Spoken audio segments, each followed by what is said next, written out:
Guys, तो एक और न्यू वीडियो में आप लोगों का स्वागत है। और आज हम ऑर्गेनॉन पे एक न्यू वीडियो में लाई हूँ। और इसमें ना मैं आपको क्रॉनिक डिजीज, मियाजम्स, ये सब क्या होते हैं, लाइक आप सबने सुना है फंडामेंटल कॉज होता है, मियाजम होता है, सौरा, साइकोसिस, सिफिलिस, लेकिन उसका मतलब लोगों को नहीं समझ आता। तो हम उनका मतलब लाइक हिनमैन के पॉइंट ऑफ व्यू से समझेंगे, ठीक है। और इतना लाइक ये सफिशिएंट होगा, लाइक जो अभी फर्स्ट ईयर्स में आए हैं, सेकेंड ईयर में आए हैं, उन लोगों के लिए समझने के लिए। वैसे तो क्रॉनिक डिजीज का कॉन्सेप्ट, इवन मियाजम्स का कॉन्सेप्ट बहुत वास्ट है।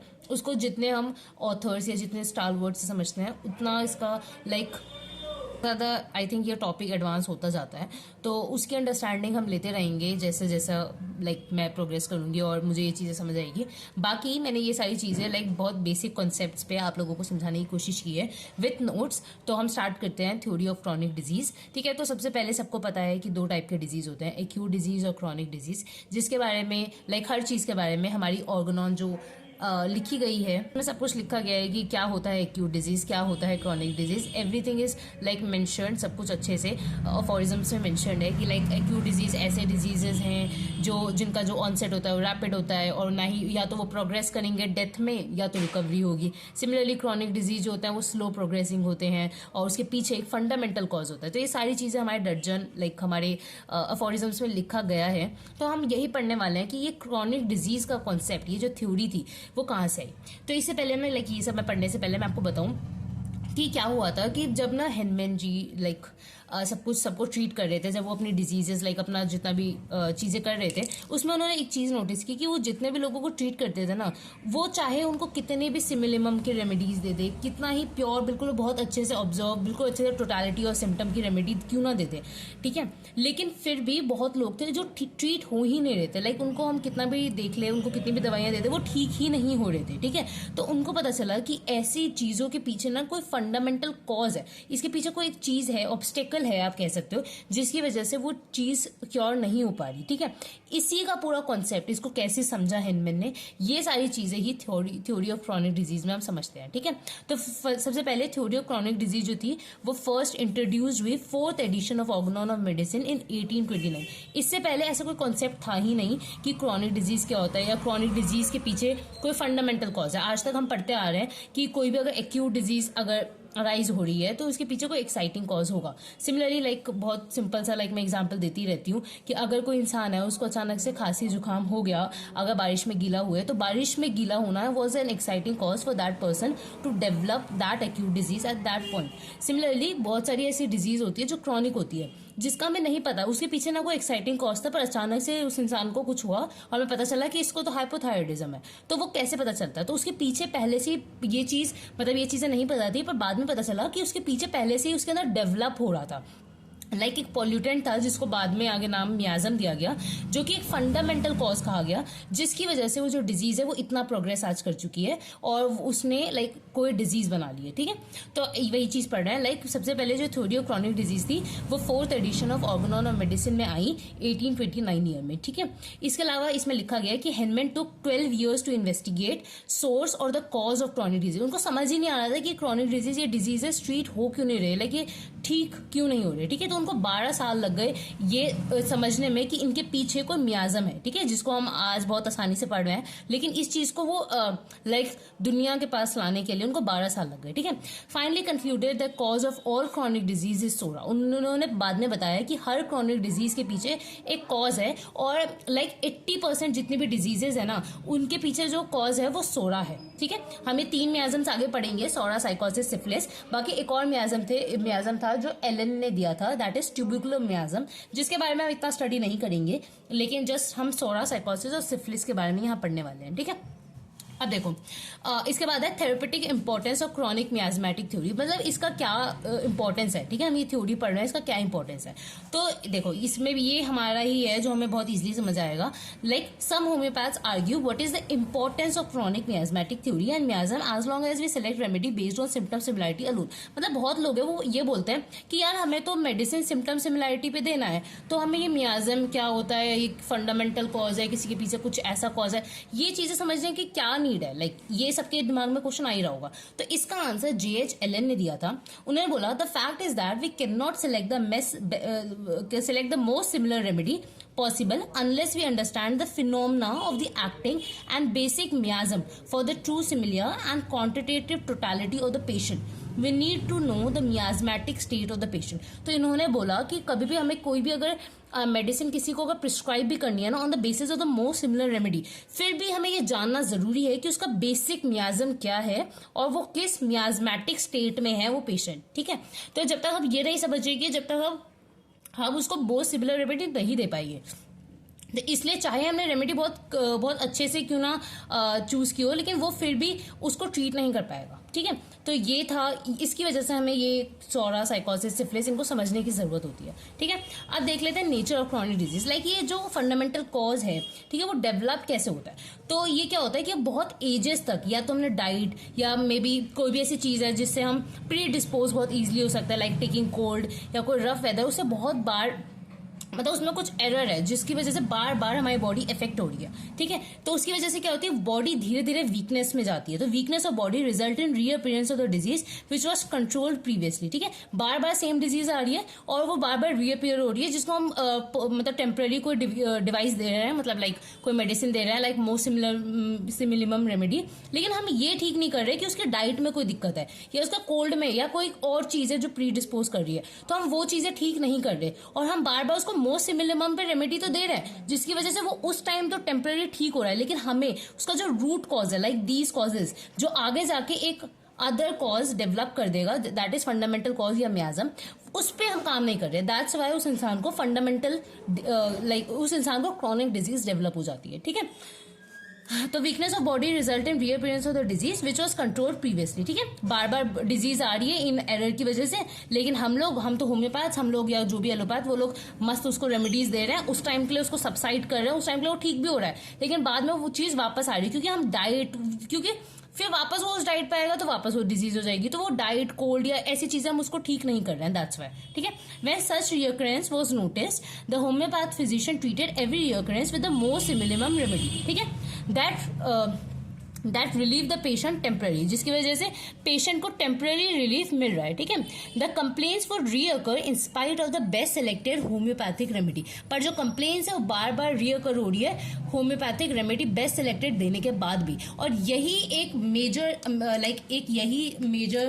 चीज थी जो हेनमैन जी ने नोटिस की, और उसी के बाद हमारा थ्योरी ऑफ क्रॉनिक डिजीज का इजाद हुआ, या हम कह सकते हैं कि इसकी डिस्कवरी हुई जब इन्होंने ये चीज बार बार रीअकर होते हुए देखी। ठीक है, अब देख लेते हैं discovery of Hahnemann's theory of chronic disease. ठीक है, तो ये भी हम पढ़ते हैं, बिल्कुल थ्योरी है। लाइक इसमें क्या था कि जब हेनमैन इस उस पे थे कि यार हमें पता करना है कि ऐसी क्या चीज है जिसकी वजह से ये लोग ट्रीट नहीं हो रहे, तो उन्होंने बहुत सारे ना रीजन दिए कि हो सकता है कि सिमिलिया जो हम लॉ फॉलो करते हैं वो गलत हो, या हम अच्छे से टोटालिटी नहीं ले रहे, या मे बी ऑब्स्टेकल्स है बहुत सारे जो हम अभी तक समझ नहीं पा रहे, या मे बी हमने मेडिसिन अभी तक कम खोजी है। तो ऐसे बहुत सारे उन्होंने रीजन दिए थे, तो वही हम रीजन पढ़ रहे हैं कि उनको उस टाइम क्या लगा था इसकी डिस्कवरी होने से पहले कि ये रीजन हो सकते हैं जिसकी वजह से पेशेंट ट्रीट नहीं हो रहा। ठीक है, तो he saw that the non vendor chronic disease of psoriatic origin after being time and again removed homeopathically by remedies full proved up to the present time always returned in more and less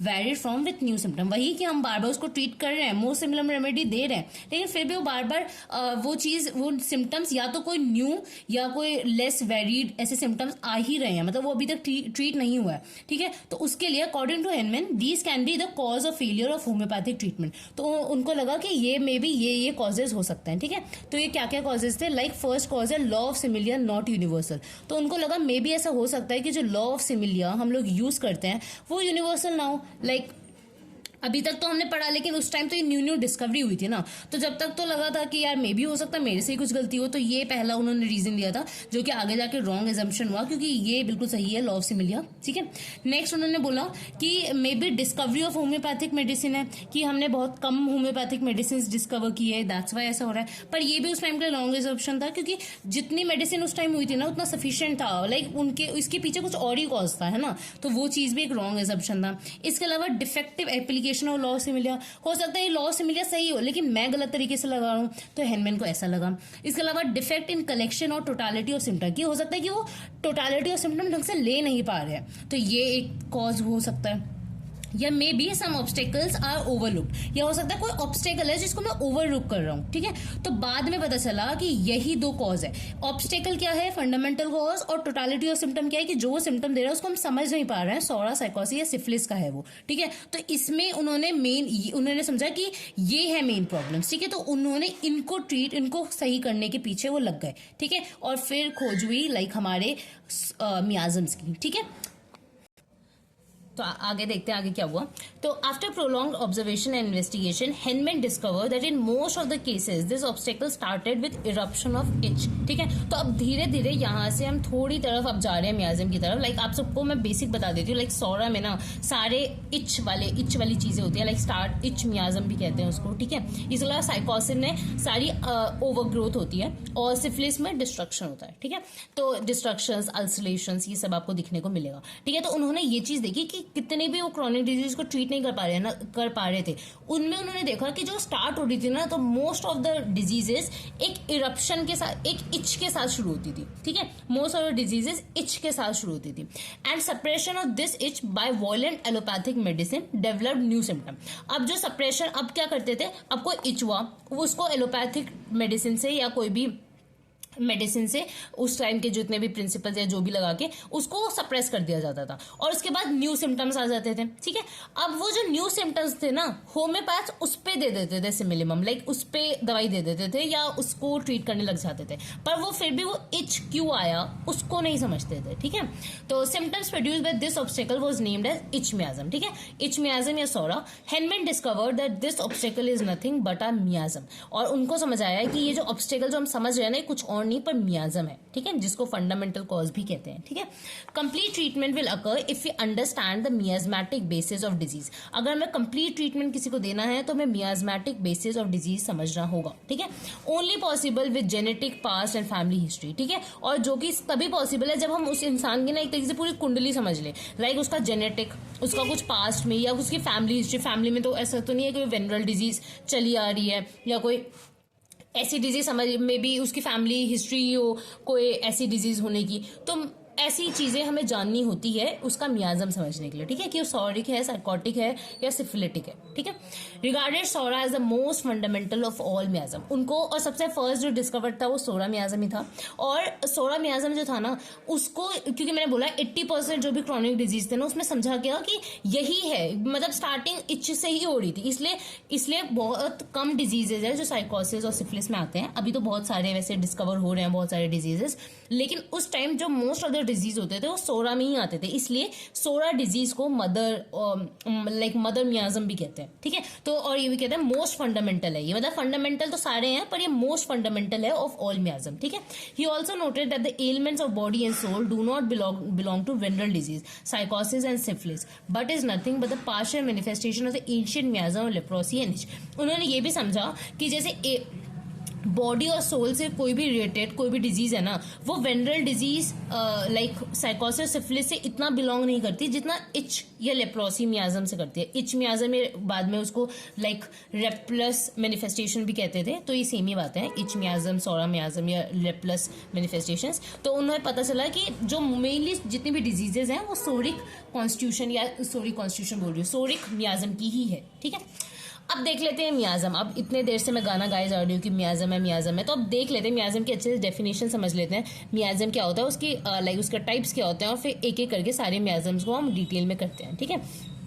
तो मियाजम क्या है, तो मियाजम ना एक Greek word मियाजमा से लिया गया है, which literally means polluting, exhalation, morbific phenomena और एफ्लुएंट, ठीक है। इसका मतलब क्या है कि मियाजम जो है ना एक बहुत ही ग्रीक वर्ड से लिया गया है जिसका मतलब है पॉल्यूशन, लाइक कुछ पॉल्यूट करना, कुछ, ठीक है।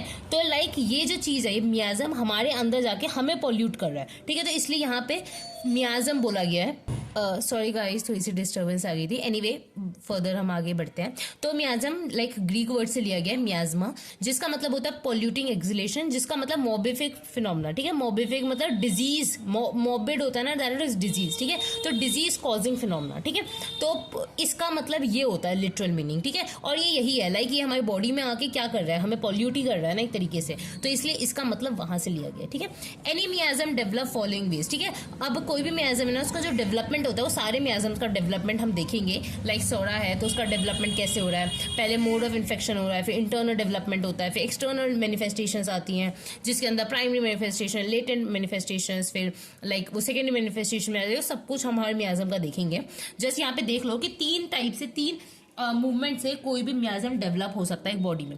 फर्स्ट है द टाइम ऑफ इन्फेक्शन या मोड ऑफ इन्फेक्शन। ठीक है, सेकेंड मूवमेंट है द इंटरनल डेवलपमेंट या time taken by disease to penetrate until develop further with in, और थर्ड मूवमेंट है मैनिफेस्टेशन ऑफ एक्सटर्नल डिजीजेस। ठीक है, ठीक है, तो ये हो गई अभी। लेकिन ना ये सारे मूवमेंट्स को हम डिटेल में करेंगे, लाइक हर मियाजम का करेंगे। ठीक है, तो अभी जस्ट समझ लो 3 मूवमेंट में होता है। पहली मूवमेंट वो जस्ट इन्फेक्शन हुआ उस मियाजम का, सेकंड मूवमेंट वो डेवलप हो रहा है, और थर्ड मूवमेंट मैनिफेस्टेशंस आएगी जो कि लाइक सिम्टम को में दिखेगी हम लोगों को। ठीक है, अब आ जाते हैं मियाजम कितने टाइप के होते हैं। लाइक मियाजम होता है acute मियाजम, half acute मियाजम, accessory मियाजम, chronic मियाजम। ठीक है, हमारे लिए जो बहुत ज्यादा इंपॉर्टेंट है वो है क्रॉनिक मियाजम। लाइक उसमें होता है वेनरल और नॉन वेनरल। नॉन वेनरल में भी फिर 2 मियाजम, नॉन वेनरल में एक आता है दैट इज सोरा, और वेनरल मियाजम में साइकोसिस और सिफिलिस। ठीक है, एक्यूट मियाजम 2 टाइप के होते हैं, रिकरेंट या नॉन रिकरेंट। रिकरेंट जो बार बार एक इंसान को इफेक्ट कर सकते हैं। ठीक है, ठीक है, और वो सेम मैनर में करेंगे। वहीं पे जो नॉन रिकरेंट मियाजम होता है उनको फिक्स्ड मियाजम भी कहते हैं, जो कि सिर्फ एक बार ही इफेक्ट करेंगे। Like for example small pox या चिकन पॉक्स कह दो, जैसे वो बॉडी में लाइक एक ही बार इफेक्ट करेगा। दैट वो सारी चीजें होती हैं एक्यूट मियाजम में। ठीक है, इसके अलावा हाफ एक्यूट मियाजम, एसेसरी मियाजम और क्रॉनिक मियाजम। ठीक है, अब इनको डिटेल में कर लेते हैं क्या है। बाकी ये हाफ एक्यूट मियाजम और एसेसरी मियाजम के बारे में इतना उसमें ऑर्गेनॉन में नहीं दे रखा, तो हम इनको डिटेल में नहीं करेंगे। लेकिन जो यहाँ के मियाजम है वो बहुत ज्यादा इंपॉर्टेंट है, तो हम उनको डिटेल में कर लेते हैं। बाकी मैंने इसको तो आपको समझा ही दिया। ठीक है, इसकी डेफिनेशंस एक बार हम देख लेते हैं। तो एक्यूट मियाजम क्या होता है, तो acute miasm is a dynamic disease causing agent which cause the specific infections। एक मिनट मैं सेट कर दूँ। ठीक है, acute मियाजम dynamic disease causing agent which cause the specific infection disease having fixed manifestation, जिनकी फिक्स्ड मैनिफेस्टेशंस होती है। Like ये 2 होती है एग्जांपल्स में, रिकरेंट और नॉन रिकरेंट। रिकरेंट जो बार बार हो सकती है लाइफ में, लाइक ठीक है, कॉलरा, येलो फीवर एग्जांपल्स दे रखे हैं। और ये फिक्स्ड मियाजम जो अटैक करती है once in a life time. ठीक है, like smallpox, whooping cough etcetera. ठीक है, अब आ जाते हैं chronic miasm. Chronic miasm fundamental cause of disease produce true natural miasmatic disease. ठीक है, they also pre dispose human for several kinds of acute disease. अब ये 3 टाइप के होते हैं, मतलब पहले तो 2 टाइप के होते हैं, वेनरल, नॉन वेनरल। जो वेनरल होते हैं वो 2 टाइप के होते हैं, साइकोसिस और सिफिलिस, और जो नॉन वेनरल होता है वो होता है सोरा। ठीक है, अब पढ़ते हैं सोरा। सोरा जो है हमारे 80 एफोरिज्म में दे रखा है। सोरा में है क्या वो देखते हैं। तो सोरा डिक्शनरी मीन क्या होता है सोरा का, द इच या इच माइट या सोराइसिस। इससे हम इसको लाइक रिजेंबल कर सकते हैं। तो जैसे समझ ही आ रहा होगा कि सोरा में इच के बारे में पढ़ेंगे, like all the skin diseases. Even before hand में सोरा जो है ना एक वर्ड यूज किया जाता था लेप्लस मैनिफेस्टेशंस के लिए। ठीक है, तो लेप्लसी सबको पता होगी, उस डिजीज के लिए सोरा वर्ड यूज भी किया जाता था पहले बिफोर हैंड में। ठीक है, अब देख लेते हैं सोरा है क्या। तो psora most fundamental, most ancient, most universal, most destructive yet most apprehended chronic miasmatic disease. ठीक है, psora is a hydra headed 7/8 chronic disease is caused by SORA. ठीक है, by passing through millions of organisms, different constitutions through many generations, it has produced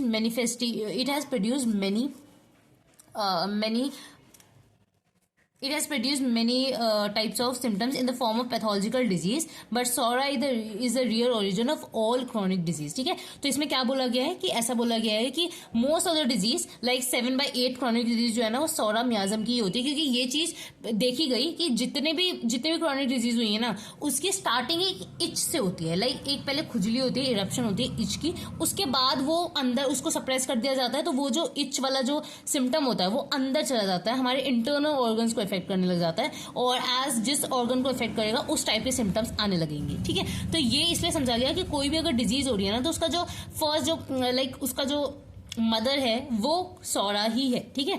तो यही बोला गया है, but the psora is the real origin of all the chronic disease, ठीक है। अब देख लेते हैं डेवलपमेंट ऑफ सौरा, लाइक ये डेवलप कैसे होता है किसी की बॉडी में, ठीक है। तो जैसे मैंने बताया था 3 मोड से हो सकता है, फर्स्ट 3 मूवमेंट से हो सकता है, फर्स्ट मूवमेंट, सेकंड मूवमेंट और थर्ड मूवमेंट। तो उसी के बारे में फर्स्ट मूवमेंट में हम क्या देखेंगे, मोड ऑफ इन्फेक्शन, ठीक है। सेकंड में क्या देखेंगे, इंटरनल डेवलपमेंट, वो अंदर कैसे डेवलप हो रहा है। और थर्ड में क्या देखेंगे, एक्सटर्नल मैनिफेस्टेशन, लाइक 3 मैनिफेस्टेशन होती है, प्राइमरी मैनिफेस्टेशन, लेटेंट और सेकेंडरी। इसको मैं सिंपली समझा देती हूँ पहले, उसके बाद हम नोट्स में देखते हैं। मोड ऑफ इन्फेक्शन क्या हुआ, लाइक अगर मुझे इच मियाज्म है और अगर इच है मेरे पास, तो अगर कोई और इंसान मेरे पास आएगा, मुझे टच करेगा, तो मेरा जो इच मियाज्म होगा वो उसको ट्रांसफर हो जाएगा। और उसको आप जितना भी रब कर लो, उसको धो लो, अगर एक बार आपने उसको टच कर लिया तो वो आपके अंदर चला जाएगा। मतलब वो ऐसे उल्टा नहीं हो सकता अनटिल एंड अनलेस आप उसको उसी टाइम सप्रेस कर दो कोई रेमेडी के साथ, ठीक है। तो वो होता है मोड ऑफ इन्फेक्शन। कैसे मोड, किस मोड से जाएगा, लाइक इसमें हम मोड पढ़ेंगे, लाइक साइकोसिस और सिफिलिस हम पढ़ेंगे कि वो इम्प्योर क्वेश्चन से होता है, वहीं पे जो सौरा होता है वो जस्ट टचिंग से फैल जाता है, ठीक है। तो कोई भी इच है, उसके अंदर कोई भी फ्लूइड जो प्रेजेंट होता है, अगर उसका सिर्फ मैं टच भी कर लूँ तो वो इन्फेक्शन फैल जाएगा, ठीक है। इसके अलावा इंटरनल डेवलपमेंट क्या होगा कि जब तक मेरे को इन्फेक्शन का मतलब मेरे को टच से वो मेरे अंदर आया, वहां से लेकर जब तक मुझे सिम्टम्स ना दिख जाए, उसके बीच में वो मेरी बॉडी में डेवलप होता रहेगा, that is internal development. External manifestation में, प्राइमरी मैनिफेस्टेशन में क्या आएगा कि वो प्राइमरी सबसे पहले वो कैसे शो करेगा, तो सबसे पहले कैसे शो करेगा, एक सिंपल इच से, ठीक है। अब वो सिंपल इच को अगर मैं सप्रेस कर दूं तो वो लेटेंट फॉर्म में चला जाएगा, जिसके बारे में हम लेटेंट मैनिफेस्टेशन में पढ़ेंगे, ठीक है। अब वो लेटेंट मैनिफेस्टेशन, ठीक है, हमारी बॉडी में है, हमें पता नहीं है, हमें लग रहा है कि हम ठीक हो गए, हमने कोई चीज ले ली जिसकी वजह से वो इच सप्रेस हो गया, पर वो हमारी बॉडी में अभी भी प्रेजेंट है, दैट इज लेटेंट मैनिफेस्टेशन। और अगर आप उसको ट्रीट नहीं करेंगे तो वो किसी और इंटरनल ऑर्गन को अफेक्ट कर देगा, और अब जो सिम्टम्स आएंगे वो सेकेंडरी मैनिफेस्टेशंस के आएंगे। तो ये हम पढ़ेंगे इसके अंदर, ठीक है। तो जैसे मैंने लिखा है यहाँ पे, मोड ऑफ इन्फेक्शन में fluid in सोरिक etch vesicle contain मियाज्म। Fluid जो होता है, सोरिक कोई भी इच है उसके अंदर जो फ्लूइड है उसके अंदर हमारा इच मियाज्म होता है। इवन टच इज इन्फेक्शियस, उसको हम टच भी कर ले तो वो भी इन्फेक्शियस होता है। और जो ये हमारा, इसलिए सोरा को मोस्ट इन्फेक्शियस मियाज्म भी कहते हैं, ठीक है। तो ये चीज हमने पढ़ी। अब देखते हैं आगे इसका इंटरनल डेवलपमेंट कैसे होता है। अब देखते हैं इसका इंटरनल डेवलपमेंट। तो as soon as the fluid touches it enter and not remain locally, ठीक है। तो इसलिए ना हम जब उसको रब कर रहे हैं या उसको धोने की कोशिश कर रहे हैं तो वो नहीं हटेगा, क्योंकि जैसे ही वो टच किया है हमने, वो हमारे अंदर चला गया, ठीक है। अब वो लोकली नहीं रहा, वो स्प्रेड हो गया अंदर, ठीक है। The miasma dynamically communicated to the entire body in an perceived manner. This happened till whole organism has been changed entirely and thoroughly into sodic, ठीक है। तो ये जब तक होता रहेगा, जब तक इंटरनल डेवलपमेंट होता रहेगा, जब तक जो पूरी बॉडी है वो सोडिक ना हो जाए, ठीक है। तो मतलब वही कि अब सोरा का डेवलपमेंट हो रहा है बॉडी के अंदर, तो अभी तक सिम्टम नहीं आया है, अभी तक इंटरनली डेवलप हो रही है वो मियाज्म हमारे अंदर, ठीक है। तो दैट इज इंटरनल डेवलपमेंट।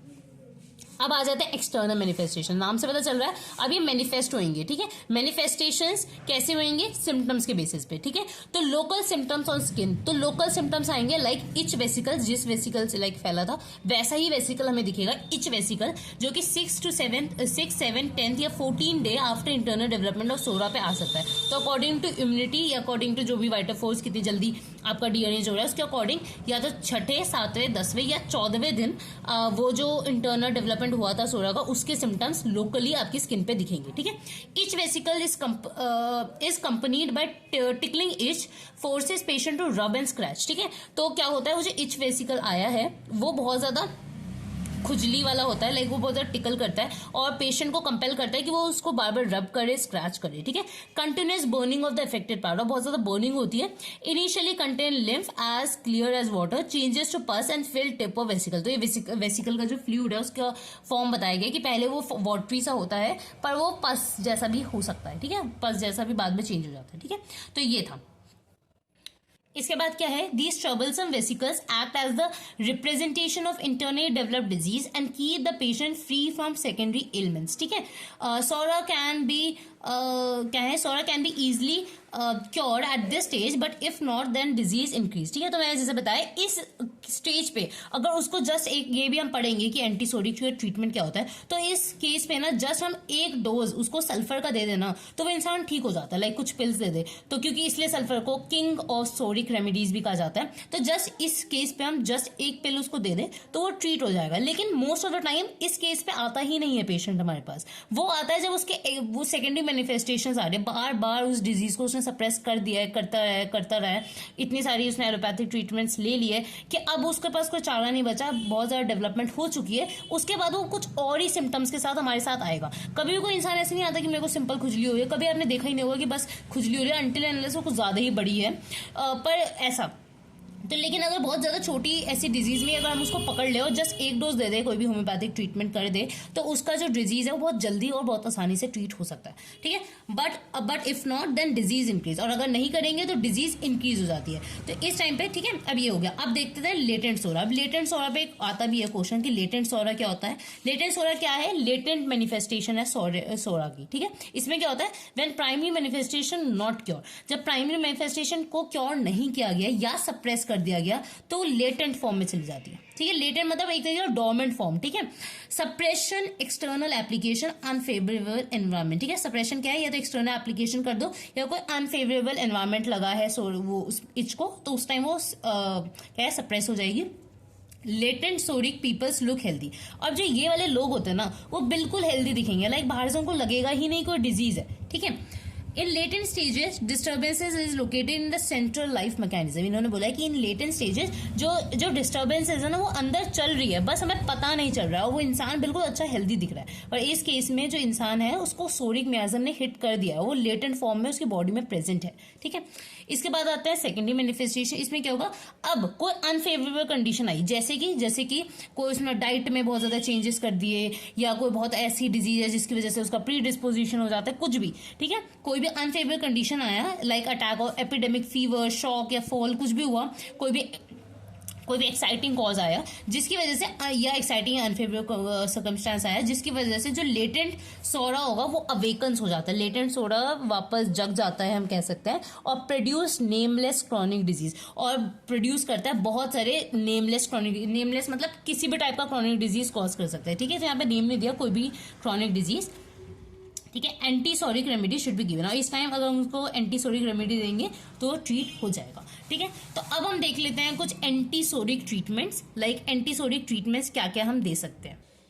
ठीक है, तो सबसे पहले हम हर का देखेंगे, लाइक प्राइमरी मैनिफेस्टेशन ऑफ सोरा में अगर वो इंसान आया है, जिसमें बहुत रेयर होता है आना, क्योंकि लोग एक इच के लिए जनरली नहीं आते हैं। ठीक है, तो primary psora least dangerous part of body that is skin. तो स्किन पे आपको पता ही है, हमारी बॉडी जो है ना, हमें प्रोटेक्ट करने की कोशिश करती है हर मूवमेंट पे। तो दैट इज वाई जब भी कोई भी बीमारी, कोई भी चीज आएगी, कोई भी मॉबिफिक फिनोमेना आएगा, कोई भी डिजीज कॉजिंग फिनोमेना आएगा, तो वो क्या करेगा? हमारे जो सबसे लीस्ट इंपॉर्टेंट ऑर्गन है ना, लाइक स्किन, उस पर देगा। ठीक है, ऐसा नहीं कि कोई डिजीज आए वो डायरेक्टली हमारे हार्ट या हमारे वाइटल ऑर्गन्स को इफेक्ट करने लग जाती है, पहले वो हमारे least important organ like skin पे इच के फॉर्म में दिखेगी। ठीक है, तो वही बताया कि प्राइमरी सोरा में इच नॉर्मल एक स्किन पे मैनिफेस्टेशन आएगी, जिसमें अगर a small dose of 1 or 2 pills as large as poppy seeds moistened with potentized sulfur in alcohol is abundantly sufficient to cure the infection। और इस टाइम पे अगर हम उसको सिर्फ थोड़ा सा पॉपी सीड, पॉपी मतलब बहुत ही छोटा साइज होता है, तो उतना साइज का एक पिल भी दे देंगे ना, तो वो भी सफिशिएंट होगा, उसका वो इन्फेक्शन आगे डेवलप ना हो उसमें।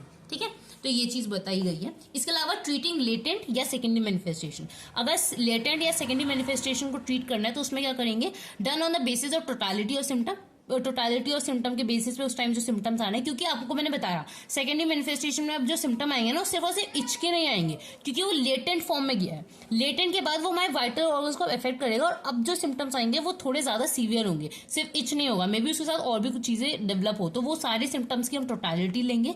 Require several medicine suction one after the other based on individualistic symptoms of patient. ठीक है, तो उस टाइम अपनी जो हमने थ्योरी लगाई है टोटालिटी ऑफ सिम्टम की, वो लगाएंगे और उनको मेडिसिन देंगे, और इसकी बेसिस पे हम उस इंसान को ट्रीट करेंगे। और यहाँ जितनी भी मेडिसिन दी जाएगी वो सोरिक मेडिसिन, सोरिक बैकग्राउंड की दी जाएगी, ठीक है, क्योंकि हम सोरिक ट्रीटमेंट देख रहे हैं, ठीक है। तो ये चीजें मैंने बताई है आपको। इसके अलावा ये guidelines for managing a case, ये कैसे आपको ऐसे केसेस को मैनेज करना है, ये बहुत सिंपल है, जस्ट मैं रीड कर देती हूँ, आपको बहुत ईजिली समझ आ जाएगा।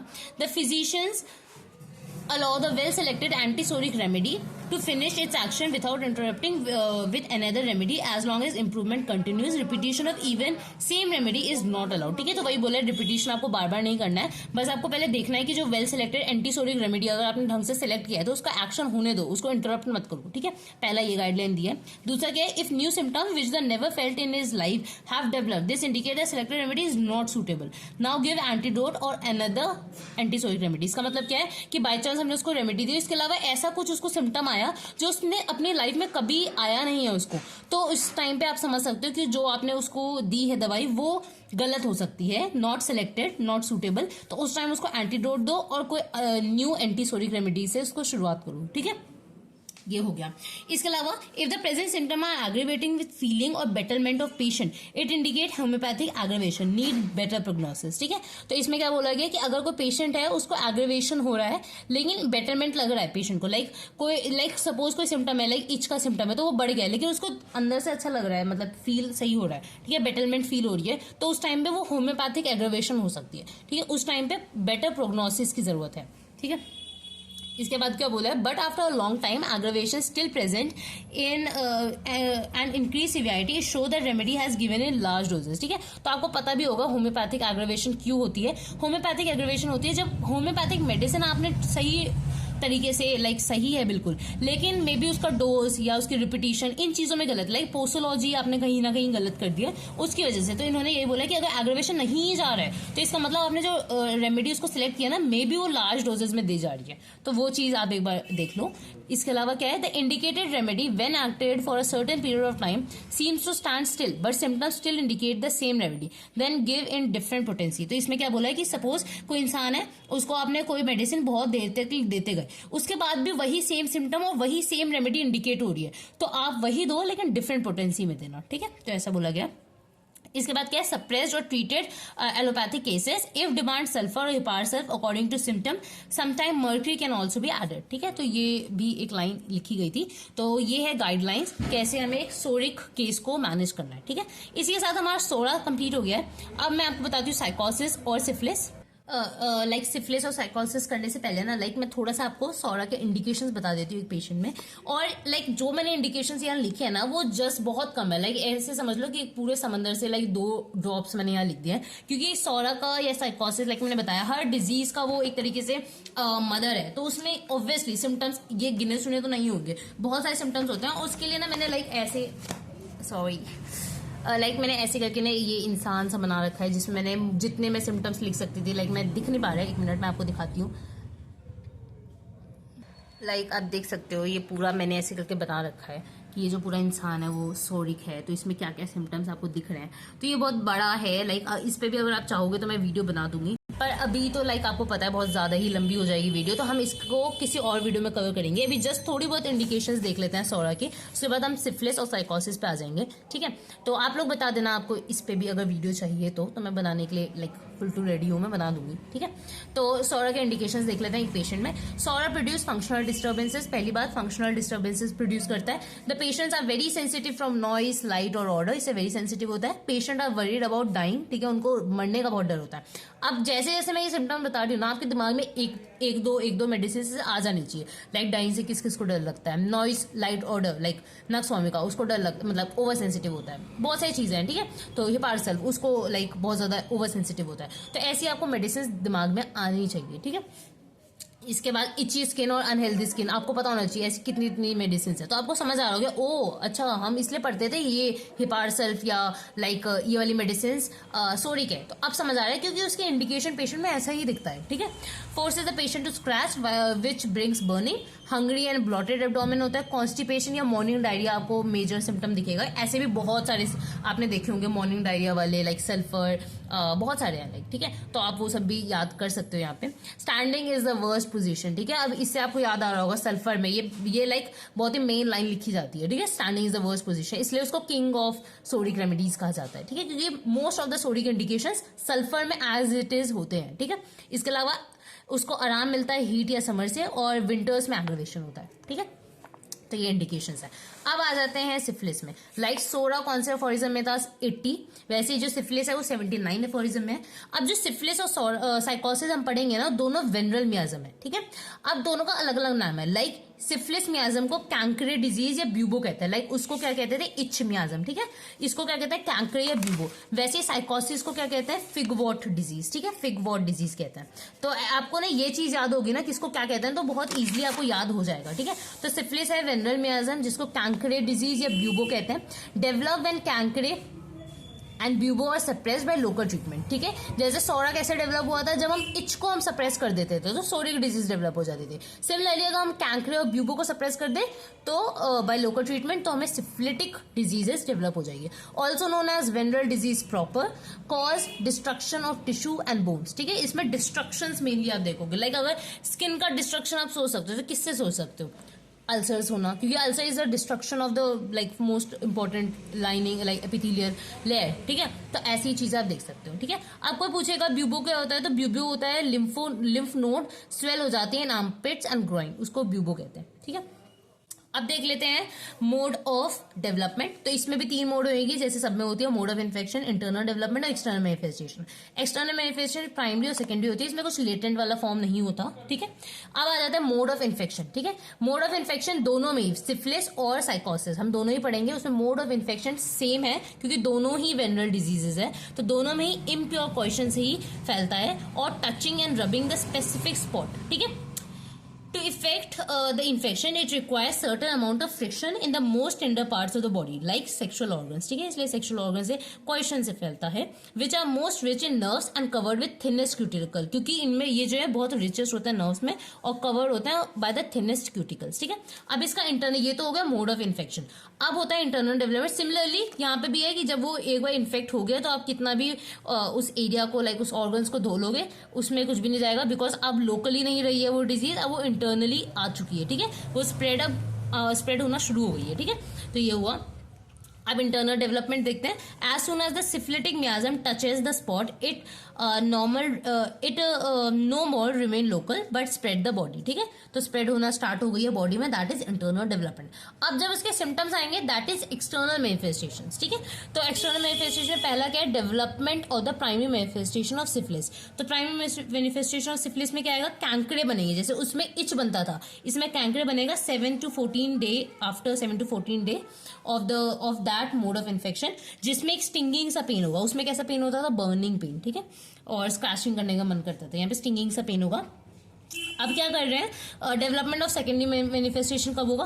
When primary manifestation chancre appear, allopath tries to destroy them by corroding, cauterising and desiccating substances. तो जब ये कैंकरे डेवलप होता था तो इसको डिस्ट्रॉय करने की या कोरोड, उसको जला देने की ऐसी ऐसी कोशिश की जाती थी, या कोई भी ट्रीटमेंट करने की कोशिश करी जाती थी, जिसकी वजह से क्या होता था? वहां पे मतलब ऐसा लगता था वहां से तो चीजें डिस्ट्रॉय हो गई है, लेकिन असलियत में वहां पे डिस्ट्रॉय नहीं होती है, और they think it as a local ulcer. और उनको लगता था कैंकर जो है ना एक लोकल अल्सर फॉर्म हो गया उनके सेक्सुअल ऑर्गन्स में, पर ऐसा नहीं है, वो एक मियाज्म डेवलप हो रहा है, ठीक है। अब क्या हुआ? एलोपैथ्स डिस्ट्रॉय कैंकरे, एक मिनट,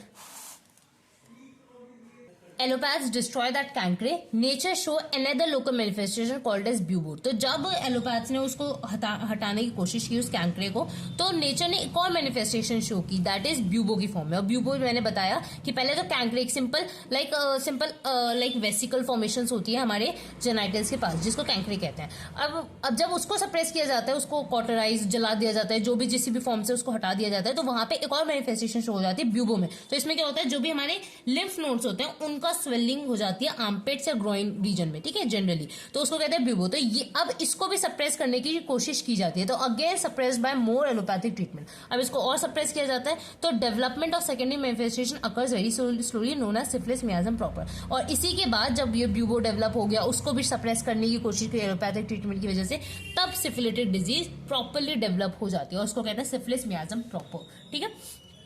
अब देख लेते हैं treatment of syphilis, like treatment कैसे करेंगे हम सिफिलिस का। तो primary manifestation of syphilis, treat with dynamite semi oxide of mercury, ठीक है। तो कभी भी प्राइमरी मैनिफेस्टेशन में अगर इंसान आया लाइक कैंकरे के साथ आया तो उसमें लाइक हम उसको सेमी ऑक्साइड मर्करी देंगे तो उसमें भी वो इंसान अच्छे से ट्रीट हो जाएगा, ठीक है।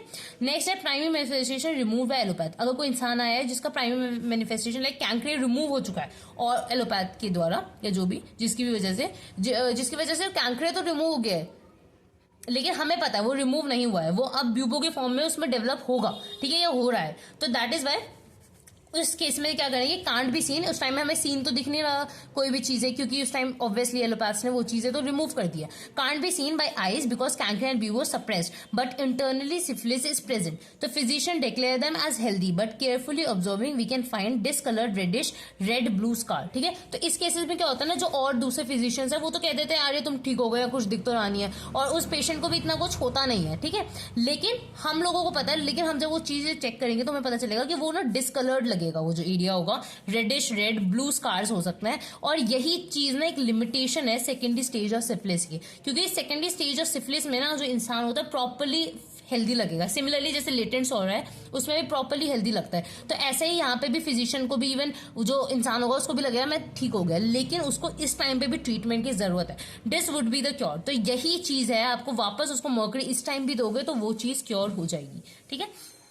इसके अलावा सिफिलिस जो होता है ना बहुत सारे और मियाज्म के साथ भी ना कंबाइन हो जाता है, लाइक सोरा और साइकोसिस के साथ, ठीक है। तो एक दो तीन टाइप के हम सिफिलिस पढ़ते हैं। सुपीरियस सिफिलिस जिसके अंदर सप्रेस सिफिलिस है, उसके ऊपर लेटेंट सोरा है, ठीक है। किसी की बॉडी में सिफिलिस सप्रेस है, उस टाइम उसकी बॉडी में सोरा भी डेवलप हो गया, उसको भी लेटेंट फॉर्म में ले आए, तो ऐसे सिफिलिस को सुपीरियस सिफिलिस कहते हैं, ठीक है। अब एक और होता है अगर सिफिलिस सोरा साइकोसिस ये तीनों एक साथ आ गए किसी की बॉडी में, या सिफिलिस तो है ही और डेवलप्ड सोरा है बिल्कुल, ठीक है, तो ये भी हो गया। तो इन केसेस में भी हम एंटी मियाज्मेटिक रेमेडी देंगे, ठीक है। लेकिन हमेशा कभी भी हम ट्रीटमेंट स्टार्ट करेंगे, लाइक आप देख सकते हो सब में एक चीज तो कॉमन है, सोरा साइकोसिस सोरा, ठीक है, सब में सोरा तो सेम है, तो हम इसमें एंटी मियाज्मेटिक रेमेडी देंगे जिसमें हम ट्रीटमेंट जो है always treat with anti psoric remedy and then other miasmatic chronic disease, ठीक है। तो हमेशा स्टार्ट भी करेंगे ना कोई भी, अगर इनमें से सोचोगे तो आप सोचोगे ना कि मैं सिफिलिस वाले को ट्रीट करूं या सोरा वाले को ट्रीट करूं, तो आपको बस सोचना है कि हमें सोरा को ठीक करना है, सबसे पहले हमें सोरिक रेमेडी देनी है, उसके बाद कोई और मियाजा वाली चीजें बच गई है तो वो वाली मियाज्मेटिक रेमेडी देके उसको ठीक कर सकते हो, ठीक है। इसके बाद इंडिकेशंस क्या क्या आप देख सकते हो एक पेशेंट में, तो इस पे मैं अलग से सेपरेट वीडियो लाऊंगी, तो दैट्स व्हाई हम इसको यहीं रहने देते हैं। पर बाकी मैंने आपको बताया ही, अल्सरेशन, डिस्ट्रक्शंस, ये सारी चीजें दिखेंगी। अब इसी से आप उसके दिमाग में भी सोच सकते हो कि उसके एक तरीके से ब्रेन में भी डिस्ट्रक्शन हो रहा है, इसलिए वो इंसान डल सा होगा, साइलेंट सा होगा, ठीक है, बहुत ज्यादा फिक्स्ड आइडियाज होंगे, चुप चुप रहेगा, ठीक है, बहुत ज्यादा दर्द होंगे, बोनी पेन्स होते हैं, डिफॉर्मिटीज होती हैं, तो ये सारी एंजाइटी होती है, तो ये सारी इंडिकेशंस होती है एक सिफिलिटिक पेशेंट की, ठीक है। अब आ जाते हैं साइकोसिस में, और आई नो वीडियो बहुत लंबी हो रही है पर एक बार आप ये वीडियो देख लोगे तो आई थिंक आपको सारी चीजें क्लियर हो जाएगी। तो एक मियाज्म के लिए हम वीडियो नहीं छोड़ सकते, तो let's cover that thing also, ठीक है। अभी तक अगर आपको सिफिलिस और सोरा समझ आया ना तो आपको ये चीज बहुत इजीली समझ आ जाएगी, क्योंकि सबसे पहले साइकोसिस है कि इसमें 79th में अफोरिज्म, और इसको मैंने पहले ही बताया फिगवर्ड डिजीज, और मैंने इसमें एक और चीज आपको बताई कि इसके अंदर क्या होता है, हम लोग वॉटी जितने भी उन चीजों का सप्रेशन करता है, लाइक वॉट लाइक या गुनोरिया का सप्रेशन करते हैं तो साइकोटिक डिजीज डेवलप होती है। सोरा कब डेवलप होती है, जब इच का सप्रेशन करते हैं। सिफिलिस कब डेवलप होती है, जब हम कैंकर या ब्यूबो का सप्रेशन करते हैं। साइकोसिस कब डेवलप होती है, जब हम गुनोरिया का सप्रेस करते हैं। सिंपल यही चीजें लिखी है, बाकी इसमें भी वही चीजें 3 स्टेजेस होंगे, मोड ऑफ इन्फेक्शन की, इंटरनल डेवलपमेंट की, एक्सटर्नल मैनिफेस्टेशन की, ठीक है। तो इसको जस्ट रीड कर लेते हैं, इसमें ज्यादा कुछ है नहीं, और इसमें जो ट्रीटमेंट होगा वो भी सिमिलर होगा। लाइक अगर प्राइमरी मैनिफेस्टेशन है तो आपको उसमें स्टार्टिंग किससे करनी है, anti psychotic remedy, like anti syphilitic हमने देखी, mercury king of anti syphilitic है, वैसी similarly king of anti psychotic कौन सी होती है, थूजा, तो उससे हम स्टार्ट करते हैं, ठीक है। तो अब स्टार्ट देखते हैं, मैं अपने नोट से आपको बता देती हूँ। Sycosis also called as figwort disease develop due to suppressed gonorrhoea, ठीक है, सप्रेस्ड गुनोरिया की वजह से, मेरी राइटिंग थोड़ी ऐसी सी है, ठीक है। इसके अलावा द मेन एक्सटर्नल मैनिफेस्टेशन और साइकोसिस आर द कॉलीफ्लावर और कॉक्स कॉम्ब लाइक वॉर्ड्स और स्किन, ठीक है। तो इसके अंदर क्या होता है, जैसे उसके अंदर प्राइमरी मैनिफेस्टेशन क्या थी, कैंकरे बनना, उसके और सोरा में क्या थी, इच आना, वैसे सिमिलरली यहाँ पे क्या होता है, कॉलीफ्लावर या कॉक्स कॉम्ब लाइक वॉर्ड्स आ जाते हैं स्किन पे, ठीक है, ओवरग्रोथ दिख रही है यहाँ पे, ठीक है। अब आ जाते हैं डेवलपमेंट ऑफ साइकोसिस। तो इसमें है mode of infection, internal development, external development. Mode of infection में क्या आएगा, impure poison similar to syphilis, ठीक है। इंटरनल डेवलप सिंपल, वो इंटरनली डेवलप हो रहा है तो, लेकिन वही है आप उसको कितना भी धो लो, कितना भी कुछ भी वहां पे कुछ भी अप्लाई कर लो, वो चीज नहीं हटने वाली, क्योंकि अब वो लोकली नहीं रही है, अंदर आ गई है, ठीक है। वो इंटरनल डेवलपमेंट हुआ। एक्सटर्नल डेवलपमेंट में क्या होगा, वही प्राइमरी मैनिफेस्टेशन, सेकेंडरी मैनिफेस्टेशन, ठीक है। प्राइमरी में क्या होगा, थिक पस डिस्चार्ज होएगा from urethra, penis become hard swollen with black glandular tubercles that are painful to touch. In female the infection seen on pudenda, ठीक है। तो ये बताया गया कि कैसे उसकी प्राइमरी मतलब प्राइमरी फर्स्ट सिम्टम क्या दिखेगा आपको, तो ये थिक पस डिस्चार्जेस होना, ये सब आपको दिखेगा, ठीक है। Cockscomb, cauliflower like growth और जेनाइटल्स भी दिखेंगे, ठीक है, फीमेल्स और मेल में। इसके अलावा इसको सप्रेस किया गया, ऑब्वियसली इसको सप्रेस कर देंगे या इस पर कुछ भी अप्लाई करने की कोशिश करेंगे, ठीक है। तो डेवलपमेंट हो जाएगी सेकेंडरी मैनिफेस्टेशन की, जिसमें क्या होगा, if primary manifestation cauterise suppress develop in sycosis miasm proper, ठीक है। तो अब वो जो है साइकोसिस प्रॉपरली डेवलप हो जाएगा उसकी बॉडी में और उसको साइकोटिक डिजीज डेवलप हो जाएंगी, ठीक है। ये होती है, ये है हमारा साइकोसिस। इसके अलावा मैंने आपको इसकी ट्रीटमेंट भी बताई, सिमिलर बिल्कुल ट्रीटमेंट है जैसे उसमें किया था। उसमें हम मर्करी का एक डोज लेंगे, इसके अंदर हम थूजा का एक डोज लेंगे, ठीक है। तो बाकी इसकी जितनी भी इंडिकेशन है साइकोसिस, सिफिलिस और सौरा की जो इंडिकेशंस है प्रॉपर मैं एक फिगर बना के आप लोगों को बता दूंगी, क्योंकि ऑब्वियसली बहुत सारे हैं और बहुत सारे हैं, ठीक है। तो वो चीज़ हम देख लेंगे बाद में किसी और वीडियो में। तो that's it for the video. अगर आपको समझ आया और आपको मतलब सौरा, साइकोसिस, सिफिलिस के बारे में कुछ भी समझ आया या कुछ अभी भी डाउट है तो प्लीज़ लेट मी नो, और आप मेरे को बताना कि आपको कितना क्या मतलब कुछ समझ आया भी ये चीज़ें, क्योंकि ये चीज़ें हैं थोड़ी सी क्रिटिकल समझने के लिए, और एज अ होम्योपैथ हम लोगों को ये चीज़ें समझना बहुत ज़्यादा इंपॉर्टेंट है, ठीक है। तो ये इसी के साथ हम वीडियो एंड करते हैं। तो आई होप यू लाइक, और अगर आपको अच्छी लगी तो आप इसको और इन वीडियोस को और अपने फ्रेंड्स सर्कल के साथ शेयर भी करना, ठीक है। तो बाय बाय गाइस, बाय।